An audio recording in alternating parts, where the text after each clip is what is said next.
विजय के बाद ब्राह्मणों ने ब्राह्मणवाद ने अंतरजातीय विवाहों पर और सहभोज पर रोक लगाई।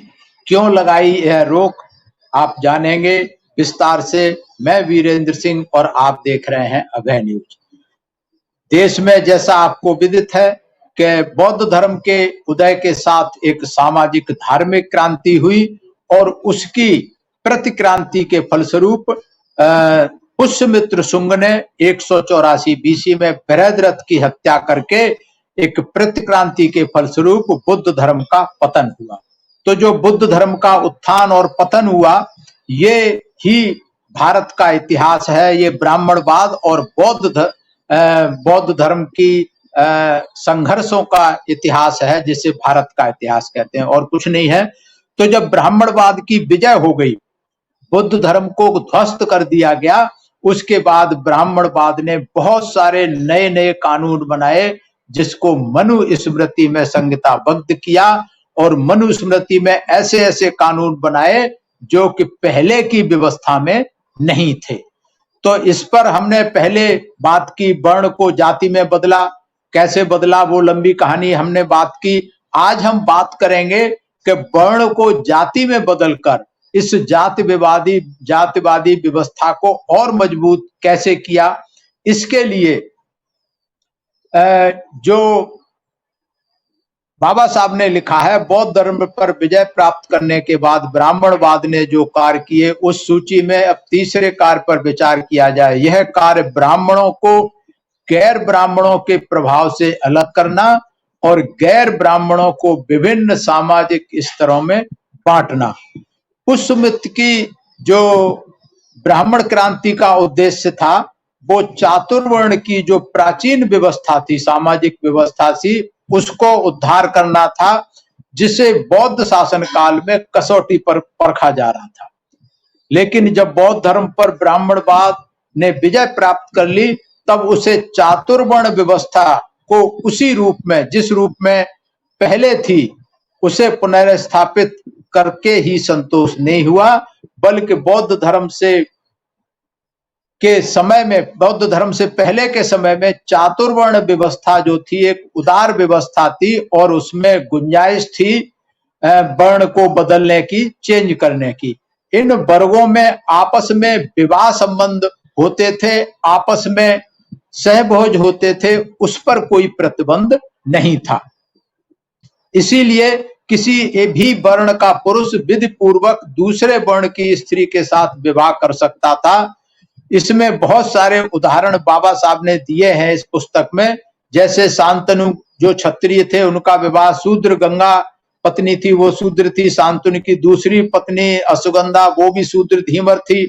पाराशर की पत्नी मत्स्यगंधा थी, वो भी शूद्र थी। विश्वामित्र क्षत्रिय थे, उनकी पत्नी मेनका अप्सरा थी। ययाति की पत्नी ब्राह्मणी थी, देवयानी। ययाति की दूसरी पत्नी शर्मिष्ठा थी, जो अनार्य थी। जरत्कारु जो ब्राह्मण थे, उनकी पत्नी नाग अनार्य थी। तो इस तरीके के बहुत सारे एग्जाम्पल, उदाहरण हैं इनके धर्म शास्त्रों में कि पहले अंतरजातीय विवाह हुआ करता था। ब्राह्मणवाद ने एक पशु की तरह घोर नृशंस होकर के विभिन्न वर्णों के बीच अंतर विवाहों पर रोक लगा देने का काम किया और लगातार जारी रखा। इसमें बहुत सारे मनुस्मृति में बहुत सारे कानून बनाए जो बाबा साहब ने इसमें दिए हैं।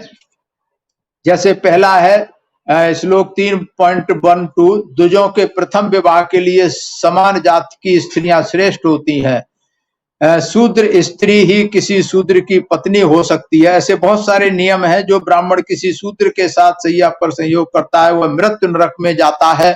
दुनिया भर के स्वर्ग नरक की कहानियां इसमें गढ़ दी।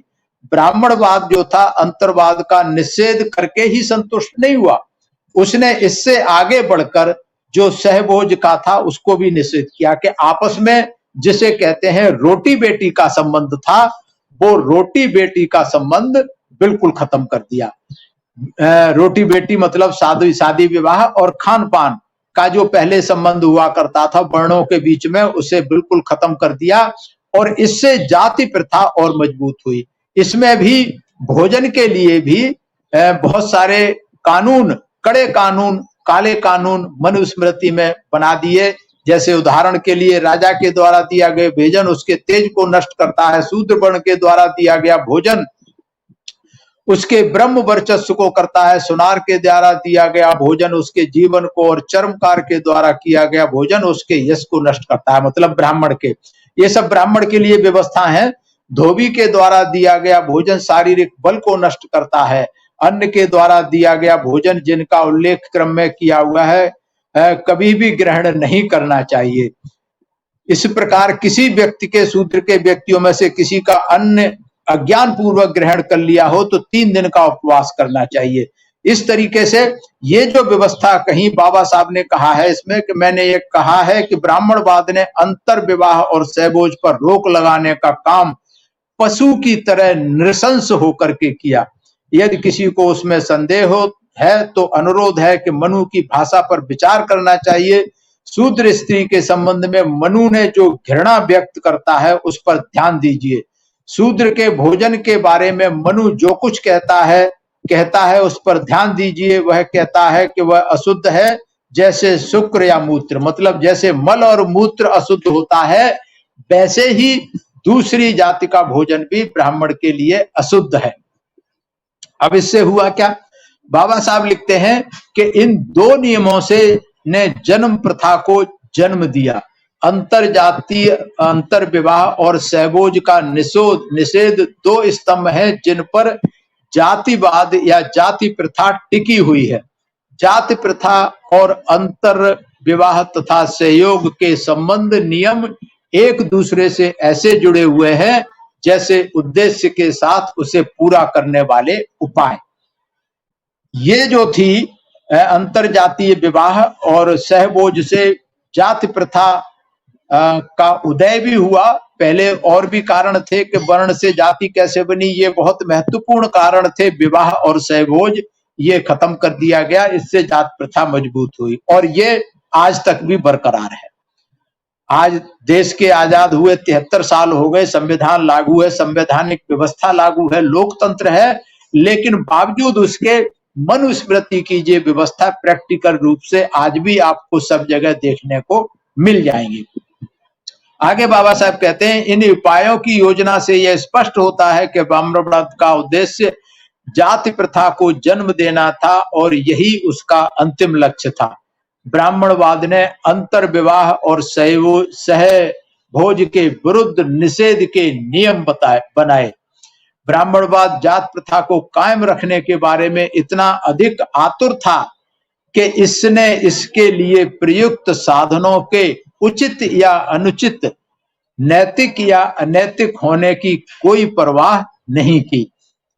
तो ये जो कानून बनाए गए ये बहुत ही कष्टकारक कानून थे, कड़े कानून थे और ये बहुत सारे नए कानून बनाए गए थे। ज्यादातर ये पहले की जो चातुर्वर्ण व्यवस्था थी उसमें इस तरीके के बंदिश, इस तरीके के प्रतिरोध नहीं थे, जो कि ब्राह्मणवाद की विजय के बाद, खास करके पुष्यमित्र शुंग की विजय के बाद, बौद्ध धर्म को नष्ट होने के बाद ये काले कानून बनाए गए ताकि बौद्ध धर्म जैसा कोई अगर क्रांति होती है तो दोबारा इनको खत्म ना किया जा सके।